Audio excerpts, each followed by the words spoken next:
Yeah, we're looking forward to the third and final part of the Pottinger trilogy. Yeah, been hell of a story so far. Almost unbelievable. An epic journey. And Isn't then it? Isn't it so? more to come as well, of course, Johnny.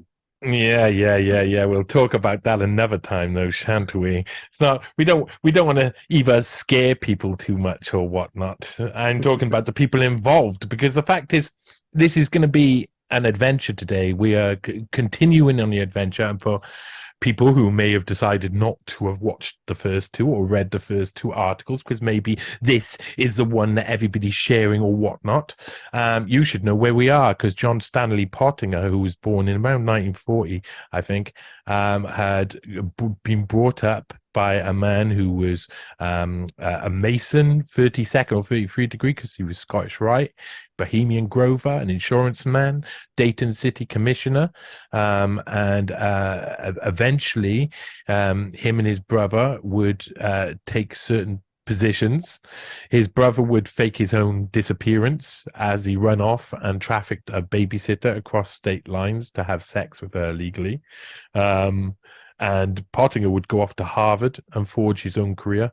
And his career, first he'd go to Harvard, study government, study law. John Stanley Pottinger. Their father died before the same year John Stanley Pottinger goes to Harvard.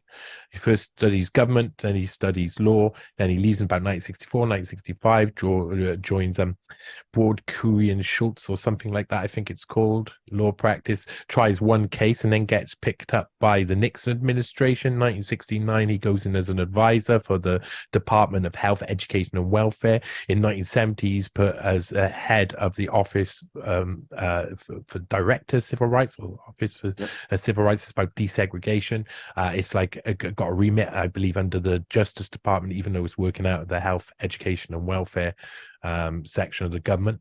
And by 1973, settled into power, and that's where the party starts. That's where John Stanley Pottinger comes into his own, and he's responsible in finding no conspiracy in the very conspiratorial cases of the assassination of Martin Luther King, the Kent State Massacre, and of course Watergate itself, where he stays on under the Carter administration. Eventually, he sits through the terms of Nixon and Ford, and it stays on a little bit under Carter. He's given special permission to be a special advisor to finish covering up Watergate. Amazing.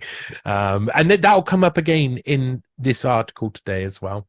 Then when he left government, he became a lawyer, where he tried some massive cases. They were weird cases, compliance cases for big companies after the Banking Secrecy Act had come in 1970, and 1978 it started to be enforced. Pottinger left government. I mean, I didn't even mention Orlando Letelier and the assassination of Orlando Letelier, or the standoff at Wounded Knee, which were both events Pottinger took major roles in, really significant roles in. Wounded Knee, harassing the people who stood up against the corrupt government or the corrupt reservation leaders, because it was, of course, about Indian reservation. And the assassination of Orlando Letelier saw Pottinger get special permission for the head of the CIA, director of the CIA, then his friend George H.W. Bush, to use domestic surveillance on U.S. citizens, which of course is taboo. But then afterwards, like I say, he goes off. The Banking Secrecy Act is enforced in 1978 properly, and so he works for Meade, stopping a hostile takeover. But he also goes and works for Chemical Bank, where they look for basically compliance issues that would cause them to have big fines later, so they can cover him up. He's a cover-up man. He's a fix-it man. But then it's even more. In 1980s, defending the arms dealer Gerald V. Bull in court, who smuggled weapons partially on behalf of the CIA for a war against communist Angola to South Africa illegally. He defends him, and in the same year, he's going to take up arms smuggling as well, which is amazing. He's also going to be central to the October surprise. He's central to Iran-Contra. And he is organizing and smuggling arms along CIA's finest, including Cyrus Hashemi, who deals and has lots of dealings with Adnan Khashoggi, who's also involved. And Adnan Khashoggi, of course, is part funded by this period and by someone else who is involved in Iran-Contra too, and that is Jeffrey Epstein himself. So the lead lawyer for the Epstein victims run guns in Iran-Contra. So did Jeffrey Epstein, Adnan Khashoggi, and Cyrus Hashemi. So that's just through the looking glass. And of course, it gets exposed between 1984 and 1986. Lots comes out about Pottinger's involvement, and he goes and runs off to Mexico and lays low. But by 1987, he's lifted back up. George H.W. Bush is going to pardon everybody involved in all the different things. Reagan's already pardoned other people for other involvement in things. Stanley Pottinger, he doesn't have to worry. J. Stanley Pottinger becomes Stanley Pottinger, and eventually just becomes Stan Pottinger. He's entering up to retirement, and this is where we're getting to now. We are hitting the moment now where he starts to come into his own. Retirement, best-selling author, and then one of the lead legal advisors for the Jeffrey Epstein victims. How did he get there? How did this man who's been involved in so much, why would this CIA stalwart be installed into the Jeffrey Epstein case? Me wonders. So, well, it's just so insane that even on the level that he knew Epstein, that alone should have meant, right, he cannot defend the victims of this man that he knows. Yeah. But not only did he know him, he had really corrupt dealings with him involving gun smuggling. Yeah, and I mean, as we'll hear in this episode as well, he claims that during that period where they were both involved in running arms in Iran-Contra, that he was shared an office with Jeffrey Epstein. Wow. And that they had been in separate banks. So this is a really interesting. We've got a lot to go through. We probably should get on with it. I mean, he's changed his name so many times. It kind of feels like, because it's getting shorter each time. He's going like the Prince route. At the end, it would just be a symbol. What would that symbol be? It'd be a merge of the J, the S, and a P.